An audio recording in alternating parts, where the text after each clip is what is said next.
Tenu, lorsque le ministre Yad a fait son présentation, dans les moyens qu'il a cités pour le maintien de l'ordre, il n'y a pas les armes à balles réelles. Je voulais demander comment il se fait que les forces de l'ordre, pour la gestion de cette manifestation, sont munies d'armes à balles réelles.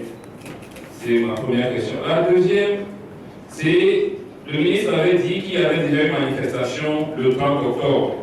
Le ministre de l'Environnement avait dit à la veille de la deuxième manifestation, pressentant ce qui pouvait se passer, pourquoi de cette première manifestation et de ce qu'il avait pressenti, on n'a pas suspendu à ce moment-là déjà la mise en œuvre, je ne dis pas le projet, la mise en œuvre du projet pour pouvoir discuter avec les protestataires afin de savoir si on a trouvé une solution pour avancer. C'est ma deuxième question. La troisième, c'est une question assez concrète. On n'a pas besoin d'analyse balistique pour savoir de quel fusil sont venues les balles qui ont fauché les deux premiers.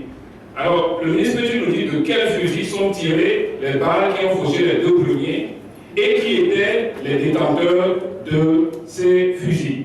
Alors, nous devons savoir ça avec précision. Ma dernière question, c'est la manière dont le ministre de l'Environnement va analyser les premières questions de M. Nassou. Oui, moi, un peu gêné. J'en appelle à la conscience des médias ici et de toute la nation, comment il est torturant que l'Assemblée n'ait pas de pouvoir de coercition. Maintenant, il y a des situations dans des pays où, avec un seul mort, des ministres et même des chefs de gouvernement ont démissionné. Il y a au Togo 5 morts de manière brutale et violente. Croyez-vous, monsieur le ministre, qu'avec la crispation actuelle, les populations peuvent vous accepter encore, du moins au niveau du ministre de l'Environnement, comme pilote de ce projet pour le lendemain? Et sinon, que diriez-vous qu'en acte de construction, vous démissionnez de vos fonctions? Je ne dis pas que vous ne pouvez plus être ministre, mais pour se reposer avec les événements, que diriez-vous si vous êtes croyant qu'en acte de construction, vous démissionnez de ce poste? Merci, monsieur le président.